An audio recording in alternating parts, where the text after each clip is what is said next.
Hi guys, യാത്രകളെ ഏറെ ഇഷ്ടപ്പെടുന്ന എല്ലാ പ്രിയ സുഹൃത്തുക്കൾക്കും സീനിസ് വ്ലോഗിൻ്റെ മറ്റൊരു പുതിയ വീഡിയോയിലേക്ക് ഹാർദവമായ സ്വാഗതം. സുഹൃത്തുക്കളെ, ഇന്നത്തെ ഈ ഒരു വീഡിയോയിൽ നമ്മൾ പറയാൻ പോകുന്നത് ഏറ്റവും ചിലവ് ചുരുങ്ങിയ രൂപത്തിൽ കേരളത്തിൽ നിന്നും മണാലിയിലേക്ക് എങ്ങനെ നമുക്ക് പോയി വരാമെന്നുള്ളതാണ്. നമ്മൾ യാത്ര പോയത് ആഗ്ര ഡൽഹി മണാലി പാക്കേജ് എടുത്തിട്ടാണ്.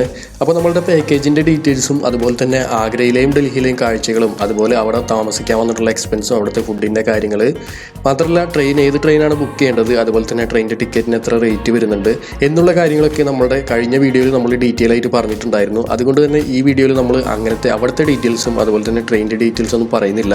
ഈ വീഡിയോയിൽ നമ്മൾ പറയാൻ പോകുന്നത് മണാലിയിൽ എങ്ങനെ നമുക്ക് ഏറ്റവും ചിലവ് ചുരുങ്ങിയ രൂപത്തിൽ പാക്കേജിലെത്ത് പോയി വരാമെന്നുള്ളതാണ്. മണാലിയിലെ കാഴ്ചകളൊക്കെ നമുക്ക് എങ്ങനെ കാണാം എന്നുള്ള കാര്യങ്ങളാണ് നമ്മളുടെ ഈ വീഡിയോയിൽ നമ്മൾ പറയാൻ പോകുന്നത്. കഴിഞ്ഞ വീഡിയോയിൽ നമ്മൾ പറഞ്ഞിട്ടുള്ള കാര്യമാണ്, എന്നാലും ഒന്നുകൂടി പറയുകയാണ്. കേരളത്തിൽ നിന്നും ഏകദേശം 2 ദിവസം ട്രെയിനിൽ യാത്ര ചെയ്താലാണ് നമുക്ക് ഡൽഹിയിൽ എത്തിച്ചേരാനായിട്ട് സാധിക്കുക. ആഗ്ര ഡൽഹി മണാലി പാക്കേജിൻ്റെ ഭാഗമായിട്ടുള്ള യാത്ര ആയതുകൊണ്ട് തന്നെ നമ്മൾ കേരളത്തിൽ നിന്നും യാത്ര ആരംഭിച്ചിട്ട് 2 ദിവസത്തെ യാത്രയ്ക്ക് ശേഷം നമ്മൾ ആഗ്ര റെയിൽവേ സ്റ്റേഷനിലാണ് ഇറങ്ങിയത്. അങ്ങനെ നമ്മൾ ആഗ്രയിൽ സ്റ്റേ ചെയ്തു. ആഗ്രയിൽ നിന്നും അവിടുത്തെ കാഴ്ചകളൊക്കെ കണ്ടതിന് ശേഷം നമ്മൾ ഡൽഹിയിലേക്കുള്ള യാത്ര ആരംഭിച്ചു. ഡൽഹിയിൽ നിന്നും നമ്മൾ ഡൽഹിയിലെ കാഴ്ചകളൊക്കെ കണ്ടതിന് ശേഷം വൈകിട്ട് 8 മണിക്കാണ് നമ്മൾ മണാലിയിലേക്കുള്ള ബസ് കയറാനായിട്ട് പോകുന്നത്. രാത്രി ഏകദേശം 8 മണിയായപ്പോൾ തന്നെ നമ്മളുടെ പാക്കേജിൽ ബുക്ക് ചെയ്തിട്ടുള്ള ബസ് അവിടെ എത്തിയിട്ടുണ്ടായിരുന്നു. സെമി സ്ലീപ്പർ ബസ്സിലാണ് ഡൽഹിയിൽ നിന്നും നമ്മളിനി മണാലിയിലേക്ക് യാത്ര ചെയ്യാൻ പോകുന്നത്. ഏകദേശം 12 മണിക്കൂർ ബസ്സിൽ യാത്ര ചെയ്താലാണ് നമുക്ക് ഡൽഹിയിൽ നിന്നും മണാലിയിലേക്ക് എത്തിച്ചേരാനായിട്ട് സാധിക്കുകയുള്ളൂ. രാത്രിയുള്ള യാത്ര ആയതുകൊണ്ട് തന്നെ എല്ലാ ആളുകളും ബസ്സിൽ കയറിയതിന് ശേഷം നല്ല ഉറക്കം ഉണർന്നു നോക്കുമ്പോൾ നമ്മൾ വളരെയധികം മനോഹരമായിട്ടുള്ള കാഴ്ചയാണ് കാണുന്നത്. നമ്മളങ്ങനെ മണാലിയിലേക്ക് എത്തിച്ചേർന്നിട്ടുണ്ട്. അങ്ങനെ നമ്മൾ ബസ്സിൽ നിന്ന് ഇറങ്ങി ഇനി ഇവിടെയാണ് നമ്മൾ സ്റ്റേ ചെയ്യാൻ പോകുന്നത്. അപ്പോൾ ഇതാണ് നമ്മളുടെ ലൊക്കേഷൻ വരുന്നത്. ചുറ്റിനും നല്ല കാഴ്ചകളാണ്, നല്ല വലിയ പർവ്വതങ്ങളും അതിനു മുകളിൽ മഞ്ഞ് വീണ് കിടക്കുന്ന മനോഹരമായിട്ടുള്ള കാഴ്ചകളാണ് ഇവിടെ വന്നിറങ്ങിയപ്പോൾ തന്നെ നമുക്ക് കാണാനായിട്ട് സാധിച്ചത്. മണാലിയിലെത്തിയിട്ട് നമ്മൾ സ്റ്റേ ചെയ്യാൻ പോകുന്നത് ഇവിടെയാണ്. ഈ ഒരു ഹോട്ടലിലാണ് നമ്മൾ സ്റ്റേ ചെയ്യാൻ പോകുന്നത്. അങ്ങനെ നമുക്ക് ബുക്ക് ചെയ്തിട്ടുള്ള റൂമിലേക്ക് എത്തിയിരിക്കുകയാണ്. അങ്ങനെ നമ്മൾ റൂമിലോട്ട് കയറാൻ പോവുകയാണ്. അത്യാവശ്യം നല്ല വൃത്തിയും എല്ലാ ഫെസിലിറ്റീസൊക്കെ ഉള്ള നല്ല അടിപൊളി റൂം തന്നെയാണ്. ഇവിടെ എത്തിയപ്പോൾ തന്നെ നമുക്ക് നല്ല തണവ് ഫീൽ ചെയ്യുന്നുണ്ട്. അത്യാവശ്യം നല്ല തണവുണ്ട്. റൂമിൽ നമുക്ക് എല്ലാ സൗകര്യങ്ങളുണ്ട്. TV ഉണ്ട്, അതുപോലെ തന്നെ ടേബിള്, ചെയർ, നല്ല കട്ടിലുണ്ട്, ഫാനിൻ്റെ ഒന്നും ആവശ്യം വരില്ല, കാരണം അത്രയും നല്ല തണവാണ്. AC-യും ആവശ്യം വരില്ല, അത്രയും നല്ല തണവാണ്. രാത്രി ആയി കഴിയുമ്പോഴാണ് ഏറ്റവും കൂടുതൽ തണവ് നമുക്ക് ഫീൽ ചെയ്യുന്നതാണ് പറയുന്നത്. എന്തായാലും നമുക്ക് നോക്കാം. നമ്മളിവിടെ സ്റ്റേ ചെയ്യാൻ പോവുകയാണ്. അപ്പോൾ നമ്മളിങ്ങനെ വിൻഡോൻ്റെ അവിടെ വന്നിട്ട് ഇങ്ങനെ വിൻഡോൻ്റെ ഗ്ലാസ് ഒന്ന് ജസ്റ്റ് ഒന്ന് തുടച്ച് നോക്കിയതാണ്. നല്ല ലൊക്കേഷൻസാണ്. അതിനുശേഷം നമ്മളിങ്ങനെ ബ്രേക്ക്ഫാസ്റ്റ് കഴിക്കാൻ പോവുകയാണ്. മണാലിയിൽ എത്തിയിട്ട് നമ്മൾ ആദ്യമായിട്ട് തന്നെ ഇവിടുന്ന് ബ്രേക്ക്ഫാസ്റ്റ് ഒക്കെ കഴിച്ച് ഇനി നമ്മൾ കുറച്ച് നേരം റെസ്റ്റ് ഒക്കെ എടുത്ത് നമ്മൾ ഇനി അടുത്ത ലൊക്കേഷനിലോട്ട് പോകും. ഇവിടുത്തെ ഭക്ഷണത്തിൻ്റെ കാര്യം നമ്മൾ പ്രത്യേകം ശ്രദ്ധിക്കേണ്ടതുണ്ട്. ആഗ്ര ഡൽഹിയിലൊക്കെ നമുക്ക് നമ്മളുടെ പാക്കേജിൽ ഭക്ഷണം ഉൾപ്പെട്ടിട്ടുണ്ടായിരുന്നു. എന്നാൽ മണാലിയിൽ എത്തിക്കഴിഞ്ഞാൽ ഭക്ഷണം നമ്മളുടെ പാക്കേജിൽ ഉൾപ്പെടില്ല. ഭക്ഷണം നമ്മളുടെ കയ്യിൽ നിന്നും എല്ലാ എക്സ്പെൻസും നമ്മളുടെ കയ്യിൽ നിന്ന് തന്നെ വഹിക്കേണ്ടതാണ്. നമുക്ക് ഇഷ്ടമുള്ളതൊക്കെ പിടിച്ച് കഴിക്കാം. പക്ഷേ മറ്റൊരു പ്രധാന കാര്യം പറയാനുള്ളത്, നമ്മൾ ഇവിടെ വന്നു കഴിഞ്ഞാൽ നമുക്ക് നൂഡിൽസും അതുപോലെ തന്നെ ബ്രെഡ്, ബെന്ന്, ഓംലെറ്റ് അങ്ങനെ സംഭവങ്ങളൊക്കെയാണ് അധികവും കിട്ടുക. നമ്മുടെ നാട്ടിലെ ഫുഡൊന്നും ഇവിടെ കിട്ടുമായിരിക്കും, പക്ഷേ ഭയങ്കര എക്സ്പെൻസാണ്. അങ്ങനെ നമ്മൾ ഭക്ഷണമൊക്കെ കഴിച്ച് റെസ്റ്റൊക്കെ എടുത്ത് ഇനി നമ്മൾ ആദ്യത്തെ ലൊക്കേഷനിൽ വന്നിരിക്കുകയാണ്. ഹഡിംബ ടെമ്പിളാണ് നമ്മൾ ആദ്യം തന്നെ വന്നിട്ടുള്ളത്. ഇവിടുത്തെ കാഴ്ചകളാണ് നമ്മൾ ആദ്യമായിട്ട് മണാലിയിൽ വന്നിട്ട് നമ്മൾ കാണാൻ പോകുന്നത്. അത്യാവശ്യം നല്ല അടിപൊളി ലൊക്കേഷൻ തന്നെയാണ്. ഒരുപാട് വലിയ വൃക്ഷങ്ങളും അതുപോലെ തന്നെ ഇതിന് നടുക്കിലായിട്ട് തന്നെ ഒരു ടെമ്പിൾ വരുന്നുണ്ട്. പിന്നെ ഇവിടെ വന്നു കഴിഞ്ഞാൽ ഇവിടുത്തെ ഒരു ഡ്രസ്സ് ഇട്ടിട്ട് എല്ലാവരും ഇങ്ങനെ ഫോട്ടോസ് വീഡിയോസൊക്കെ പിടിക്കുന്നത് കാണാം. ഇതിനൊക്കെ നമ്മൾ പൈസ കൊടുക്കണം. ഏകദേശം 200 രൂപയും 150 രൂപക്കൊക്കെ ഒരു റേറ്റ് പറയും. പക്ഷേ നമ്മൾ വില പേശുകയാണെങ്കിൽ നമുക്ക് 50 രൂപ 100 രൂപക്കൊക്കെ കിട്ടും. ഇവിടെ വന്നിട്ട് പരമാവധി വില പേശ അറിയാമെന്നുണ്ടെങ്കിൽ നമുക്ക് ഏറ്റവും വില കുറച്ച് തന്നെ നമുക്ക് കാര്യങ്ങളൊക്കെ നമുക്ക് ചെയ്യാനായിട്ട് പറ്റും, സാധനങ്ങളൊക്കെ മേടിക്കാനും പറ്റും. അപ്പോൾ അങ്ങനത്തെ ഒരു ഡ്രസ്സൊക്കെ ഇട്ട് ഇതൊക്കെ നമ്മളുടെ പാക്കേജിൽ വന്നിട്ടുള്ള ആളുകളാണ്. ഒരുപാട് ആളുകളുണ്ട്, കുട്ടികളുണ്ട് ഒരുപാട്. അപ്പോൾ എല്ലാവർക്കും ഒരുപോലെ എൻജോയ് ചെയ്യാൻ പറ്റുന്ന ഒരു നല്ലൊരു യാത്ര തന്നെയാണ്.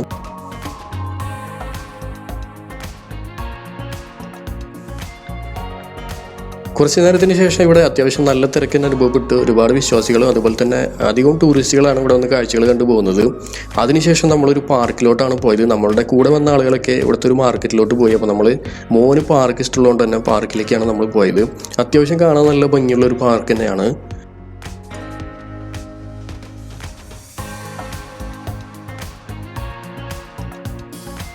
ഹഡിംബ ടെമ്പിളിലെയും പാർക്കിലെയും കാഴ്ചകളൊക്കെ കണ്ടതിന് ശേഷം നമ്മളങ്ങനെ തിരിച്ച് രാത്രി റൂമിലെത്തിയിരിക്കുകയാണ്. റൂമിലെത്തി നമ്മൾ ചെറുതായിട്ടൊന്ന് ഭക്ഷണമൊക്കെ കഴിച്ചു. അങ്ങനെ നമ്മൾ ഇനി റെസ്റ്റ് എടുക്കാൻ പോവുകയാണ്. ഇന്നത്തെ ദിവസം ഇങ്ങനെ കഴിഞ്ഞു. ഇനി നമ്മൾ അടുത്ത ദിവസം രാവിലെ തന്നെ നമ്മൾ പോകാൻ പോകുന്നത് സൊലങ് വാലിയിലേക്കും അതുപോലെ തന്നെ അടൽ ടണലിലെ കാഴ്ചകളൊക്കെ കാണാൻ വേണ്ടിയിട്ടാണ്. അത് നമ്മൾ രാവിലെ തന്നെ റൂമിൽ നിന്ന് ഇറങ്ങി നമ്മുടെ യാത്ര ആരംഭിച്ചിരിക്കുകയാണ്. ചുറ്റിനും നല്ല നല്ല ലൊക്കേഷൻസാണ് വരുന്നത്. സൊലങ് വാലിയിൽ എത്തുന്നതിന് മുമ്പ് തന്നെ നമ്മൾ ഇട്ട ഡ്രസ്സിന് പുറമെ ഇതുപോലത്തെ ജാക്കറ്റും കാര്യങ്ങളൊക്കെ നമ്മൾ ഇടേണ്ടതാണ്. വാട്ടർ പ്രൂഫ് ഗ്ലൗസ്, ഷൂസ്, അതുപോലെ തന്നെ നല്ല മാസ്ക്, ഇതൊക്കെ നമുക്ക് ഇവിടുന്ന് റെൻറ്റിന് കിട്ടും. അപ്പോൾ ഇതൊക്കെ ഇവിടുന്ന് ഇട്ടതിന് ശേഷമാണ് നമ്മളിനി സൊലങ് വാലിയിലേക്ക് പോകുന്നത്. കാരണം അവിടെ നമ്മളിനി മഞ്ഞിൽ കളിക്കാൻ വേണ്ടിയിട്ടാണ് പോകുന്നത്. നല്ല തണവായിരിക്കും. അപ്പോൾ കുട്ടികളും വലിയ ആളുകളൊക്കെ ഇതുപോലെ ഇട്ട ഡ്രസ്സിന് പുറമെ ഈ ഒരു ജാക്കറ്റ് സംഭവങ്ങളൊക്കെ ഇട്ടിട്ടാണ് ഇനി പോകുന്നത്. ഇതൊക്കെ നമ്മൾ അവിടുന്ന് റെൻറ്റിന് എടുക്കുന്നതാണ്. ഏകദേശം 200 രൂപയൊക്കെ പറയും, 150-200 രൂപയൊക്കെ നമുക്ക് അവിടുന്ന് ഡ്രസ്സ് കിട്ടുന്നതായിരിക്കും.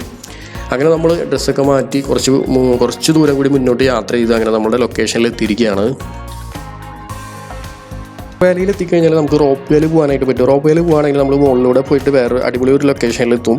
അപ്പോൾ റോപ്പ് വേയിൽ പോകാനായിട്ട് ഒരാൾക്ക് വരുന്ന ചാർജ് എന്ന് പറയുന്നത് 750 രൂപയാണ്. കുറേ പേര് അങ്ങനെ റോപ്പ് കാറിൽ പോയി. ഇനി നമ്മൾ ആണെങ്കിൽ നടന്ന് വേറൊരു ലൊക്കേഷനിൽ എത്തിയിരിക്കുകയാണ്. ഇവിടെയും ധാരാളം ആളുകളുണ്ട്. അത്യാവശ്യം നല്ല രീതിയിൽ തന്നെ മഞ്ഞ് വീണ് കിടക്കുന്നുണ്ട്. ഭാഗ്യമുണ്ടെങ്കിൽ നമുക്ക് സ്നോഫാൾ കൂടി കാണാനും പറ്റും. ഇവിടെ എത്തിയതിനു ശേഷം തന്നെ കുട്ടികളൊക്കെ അത്യാവശ്യം നല്ല രീതിയിൽ തന്നെ മഞ്ഞിൽ കളിക്കുന്നുണ്ട്. കുട്ടികൾക്ക് അങ്ങനെ തണവൊന്നും അങ്ങനെ ഫീൽ ചെയ്യുന്നില്ല എന്ന് തോന്നുന്നു. അവരുടെ ബോഡി അതിന് ഓക്കെയാണ്. വലിയ ആളുകൾക്കാണ് കുറച്ചും കൂടി കൂടുതൽ ബുദ്ധിമുട്ട് അനുഭവപ്പെടുന്നത്. കുറച്ച് നേരം നമ്മൾ അവിടെ ഇരുന്ന് കഴിഞ്ഞാൽ നമുക്കങ്ങനെ ബുദ്ധിമുട്ട് അധികമായിട്ട് തോന്നില്ല. പിന്നെ നമ്മളവിടെ ഓക്കെ ആവും. അങ്ങനെ അവിടുത്തെ കാഴ്ചകൾ കണ്ടതിന് ശേഷം നമ്മളങ്ങനെ അടൽ ടണലിലെ കാഴ്ചകൾ കാണാനായിട്ട് പോയി. അവിടെയും മനോഹരമായിട്ടുള്ള കാഴ്ചകൾ തന്നെയാണ്. അത്യാവശ്യം നല്ല രീതിയിൽ തന്നെ കാഴ്ചകളൊക്കെ കാണാനും കഴിയുന്നുണ്ട്. അധികം മഞ്ഞായി കഴിഞ്ഞാൽ ബുദ്ധിമുട്ടാണ്. ഒരു നോർമൽ കണ്ടീഷനിൽ നിൽക്കണതാണ് ഏറ്റവും നല്ല രീതിയിൽ നമുക്ക് കാഴ്ചകൾ കാണാനായിട്ട് സാധിക്കുക. അധികം മഞ്ഞായി കഴിഞ്ഞാൽ നമുക്ക് പുറത്തിറങ്ങാനായിട്ട് സാധിക്കില്ല. ഒരു 2 മിനിറ്റ് കൂടുതൽ നമുക്കതിൽ എൻജോയ് ചെയ്യാനായിട്ട് പറ്റില്ല. അപ്പോൾ ഇന്നത്തെ ദിവസവും നല്ല രീതിയിൽ തന്നെ നമുക്ക് കാഴ്ചകൾ കാണാനായിട്ട് സാധിച്ചു. അതിന് രണ്ടാമത്തെ ദിവസം നമ്മുടെ യാത്ര കഴിഞ്ഞു. നമ്മളങ്ങനെ ഭക്ഷണമൊക്കെ കഴിച്ച് ഇവിടുന്ന് നൂഡിൽസും അതുപോലെ തന്നെ ബ്രെഡ് ഓംപ്ലേറ്റൊക്കെയാണ് ഇവിടുന്ന് കിട്ടുക. അപ്പോൾ അതൊക്കെ എങ്ങനെയും കഴിച്ച് നമ്മളങ്ങനെ രാത്രി ചെറിയ രീതിയിലൊരു ക്യാമ്പ് ഫയറൊക്കെ സെറ്റ് ചെയ്തു. അങ്ങനെ എല്ലാവരും കൂടി എൻജോയ് ചെയ്തു. ഇനി നമ്മൾ അന്നത്തെ ദിവസം അങ്ങനെ കഴിയുകയാണ്. ഇനി നമ്മൾ മൂന്നാമത്തെ ദിവസമാണ് നമ്മൾ കുളു എക്സ്പ്ലോർ ചെയ്ത് അങ്ങനെ നമ്മൾ തിരിച്ച് നാട്ടിലേക്കുള്ള യാത്ര ആരംഭിക്കുന്നത്. മൂന്നാമത്തെ ദിവസം രാവിലെ തന്നെ നമ്മൾ ഫ്രഷായി ബ്രേക്ക്ഫാസ്റ്റ് ഒക്കെ കഴിച്ചതിന് ശേഷം നമ്മളങ്ങനെ റൂം വെക്കേറ്റ് ചെയ്തിട്ട് നമ്മളങ്ങനെ തിരിച്ച് പോകുന്ന വഴിക്ക് കുളുവിലെ കാഴ്ചകളൊക്കെ കണ്ട് വൈകുന്നേരത്തോടു കൂടി ഏകദേശം മണാലിയിൽ നിന്നും ഡൽഹിയിലേക്കുള്ള യാത്ര ആരംഭിക്കും. അങ്ങനെ ഇനി നമ്മൾ കുളു എക്സ്പ്ലോർ ചെയ്ത് കുളുവിലെ കാഴ്ചകളൊക്കെ കണ്ടതിന് ശേഷമാണ് നമ്മൾ നാട്ടിലേക്കുള്ള യാത്ര ആരംഭിക്കുക. പോകുന്ന വഴിക്ക് ധാരാളം ഹോട്ട് എയർ ബലൂൺസ് ഇങ്ങനെ കാണാനായിട്ട് സാധിക്കും. നമ്മളും അതിൽ കയറിയിട്ടൊന്ന് എക്സ്പീരിയൻസ് ഒക്കെ ചെയ്യുകയുണ്ടായി. നല്ല അടിപൊളി കാഴ്ചയാണ്. നല്ലൊരു എക്സ്പീരിയൻസ് തന്നെ ആയിരുന്നു. ഇതിന് ഏകദേശം ഒരാൾക്ക് വരുന്ന റേറ്റ് എന്ന് പറഞ്ഞത് 1500 രൂപയാണ്. അത് നമ്മൾ കുറച്ച് വിലപേശൊക്കെ ആണെന്നുണ്ടെങ്കിൽ നമ്മളുടെ ഗൈഡിനോടൊക്കെ സംസാരിച്ചൊന്ന് അഡ്ജസ്റ്റ് ചെയ്യാൻ പറയുകയാണെങ്കിൽ എന്തെങ്കിലുമൊക്കെ കുറച്ച് കിട്ടുന്നതായിരിക്കും. പരമാവധി നമ്മൾ എല്ലാ സ്ഥലങ്ങളിലും വിലപേശേണ്ടതാണ്. നല്ലതാണ് നമുക്ക് റേറ്റ് കുറച്ച് കിട്ടുള്ളൂ. അവർ അത്യാവശ്യം നല്ല റേറ്റ് തന്നെ പറയുന്നതായിരിക്കും. അങ്ങനെ നമ്മൾ അവിടുന്ന് ഹോട്ട് എയർ ബലൂണൊക്കെ എക്സ്പീരിയൻസ് ചെയ്ത് അങ്ങനെ ചെറിയ രീതിയിലൊരു ഭക്ഷണമൊക്കെ കഴിച്ചു. ഇവിടെ പാരാഗ്ലൈഡിങ് ചെയ്യുന്ന ആളുകൾ അതിനും പോകുന്നുണ്ട്. പാരാഗ്ലൈഡിങ്ങിന് ഏകദേശം 3500 രൂപയാണ് ഒരാൾക്ക് വരുന്ന റേറ്റ് എന്ന് പറഞ്ഞത്. അതിനുശേഷം നമ്മൾ അവിടുത്തെ കാഴ്ചകളൊക്കെ കണ്ടതിന് ശേഷം നമ്മളങ്ങനെ ഈ ഒരു ലൊക്കേഷനിൽ വന്നിരിക്കുകയാണ്. ഇവിടെ ആണെങ്കിൽ റിവർ റാഫ്റ്റിംഗ്, പാരാഗ്ലൈഡിങ് ഇവിടെയും വരുന്നുണ്ട്. ഇവിടെ നമ്മൾ റിവർ റാഫ്റ്റിംഗ് ചെയ്യാൻ വേണ്ടിയിട്ടാണ് ഈ ഒരു ഭാഗത്ത് ഇറങ്ങിയത്. നല്ല രസമാണ് ഈ ഒരു വെള്ളത്തിലൂടെ ഇങ്ങനെ റാഫ്റ്റ് ചെയ്ത് പോകുന്ന ഒരു കാഴ്ച. വളരെ ഭംഗിയുള്ള നല്ലൊരു എക്സ്പീരിയൻസ് ആയിരിക്കും. നമ്മളങ്ങനെ ഇനി അത് എക്സ്പീരിയൻസ് ചെയ്യാൻ വേണ്ടിയിട്ടാണ് പോകുന്നത്. നമ്മളുടെ കൂടെ വന്നിട്ടുള്ള ആളുകൾ പല ഭാഗങ്ങളിലേക്കായിട്ട് പോയിട്ടുണ്ട്. പല ഭാഗത്തുനിന്ന് ഇങ്ങനെ യാത്ര ആരംഭിക്കുന്നുണ്ട്. റിവർ റാഫ്റ്റിങ്ങിന് ഏകദേശം 1 മണിക്കൂർ ഈ ഒരു ഇതിൽ സഞ്ചരിക്കുന്നതിന് ഏകദേശം 700 രൂപയാണ് ഒരാൾക്ക് വരുന്ന ചാർജ്. ഇവിടെ നിന്ന് നമ്മൾ യാത്ര ആരംഭിച്ചിട്ട് നമ്മൾ വേറൊരു ലൊക്കേഷനിലാണ് എത്തിച്ചേരുക.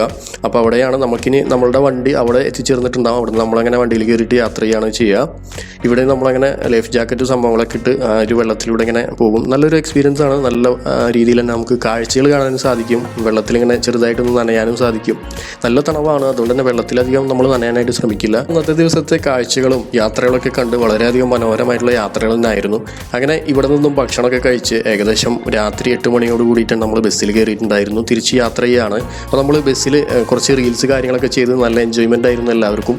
അങ്ങനെ നമ്മുടെ യാത്ര ഇവിടെ അവസാനിക്കുകയാണ്. നമ്മളിനി തിരിച്ച് കേരളത്തിലേക്ക് പോകാനായിട്ടുള്ള പരിപാടിയിലാണ്. അപ്പോൾ നമ്മൾ 12 മണിക്കൂർ യാത്ര ചെയ്തിട്ട് തിരിച്ച് ഡൽഹിയിലെത്തും. ഡൽഹിയിൽ നിന്ന് നമ്മൾ കേരളത്തിലേക്ക് ട്രെയിനിൽ യാത്ര പിടിക്കും. അപ്പോൾ ട്രെയിനിൽ കയറിയതിന് ശേഷം അത്യാവശ്യം റീൽസ് കാര്യങ്ങളൊക്കെ എടുത്ത് എല്ലാവരും നല്ല എൻജോയ്മെൻറ്റ് തന്നെ ആയിരുന്നു. നല്ല രീതിയിൽ യാത്ര ഇത്രയും ആളുകൾ നമ്മളെ കൂടെ പാക്കേജിലുണ്ടായിരുന്നു. എല്ലാവരും ഒരു ഫാമിലി പോലെ തന്നെ നല്ല സ്നേഹത്തോടു കൂടി തന്നെ യാത്ര ചെയ്തു. നല്ലൊരു എക്സ്പീരിയൻസ് തന്നെ ആയിരുന്നു എല്ലാവർക്കും ഉണ്ടായത്. അപ്പോൾ ഈ ഒരു പാക്കേജിൻ്റെ ഡീറ്റെയിൽസ് അറിയാനായിട്ട് നിങ്ങൾക്ക് താല്പര്യം ഉണ്ടെങ്കിൽ, നിങ്ങൾക്ക് ഇതുപോലെ അടിപൊളിയായിട്ട് യാത്ര ചെയ്യാൻ ആഗ്രഹം ഉണ്ടെങ്കിൽ നമ്മളുടെ നമ്പർ ഇവിടെ താഴെ കൊടുക്കുന്നുണ്ട്. നമ്മളുടെ നമ്പറിൽ കോൺടാക്റ്റ് ചെയ്യുക. അപ്പോൾ ഇത്രയാണ് ഈ ഒരു വീഡിയോയിൽ നമുക്ക് പറയാനായിട്ടുള്ളത്. അപ്പോൾ സുഹൃത്തുക്കളെ, ഇത്രയാണ് നമ്മളുടെ ഈ ഒരു വീഡിയോയിൽ നമ്മൾ പറയുന്നത്. തീർച്ചയായിട്ടും നിങ്ങൾക്ക് എല്ലാവർക്കും ഈ ഒരു വീഡിയോ ഇഷ്ടമായെന്ന് വിചാരിക്കുന്നു. ഇഷ്ടമായെങ്കിൽ മണാലിയിലേക്ക് വരാനായിട്ട് നിൽക്കുന്ന നിങ്ങളുടെ ഫാമിലി ഫ്രണ്ട്സിനൊക്കെ ഈ ഒരു വീഡിയോ ഷെയർ ചെയ്ത് കൊടുക്കുക. അതുപോലെ തന്നെ ലൈക്ക് ചെയ്യുക. ആദ്യമായിട്ട് നമ്മളുടെ ചാനലിൽ വീഡിയോ കാണുന്ന ആളുകളാണെങ്കിൽ തീർച്ചയായിട്ടും നമ്മളെ ഒന്ന് സപ്പോർട്ട് ചെയ്യുക, സബ്സ്ക്രൈബ് ചെയ്യുക. അതുപോലെ നിങ്ങളുടെ നിർദ്ദേശങ്ങൾ നമ്മളുടെ കമൻറ്റ് ബോക്സിൽ വന്ന് രേഖപ്പെടുത്തുക. കൂടുതൽ ഡീറ്റെയിൽസ് ആയിട്ട് നമ്മൾ താഴെ കൊടുത്തുള്ള നമ്പറിൽ നിങ്ങൾ കോൺടാക്ട് ചെയ്യുകയാണെങ്കിൽ നിങ്ങൾക്ക് ഡീറ്റെയിൽസ് പാക്കേജിൻ്റെ കാര്യങ്ങളൊക്കെ നമ്മൾ പറഞ്ഞു തരുന്നതായിരിക്കും. അപ്പോൾ മറ്റൊരു പുതിയ വീഡിയോ കാണുന്നവരേക്കും ബൈ.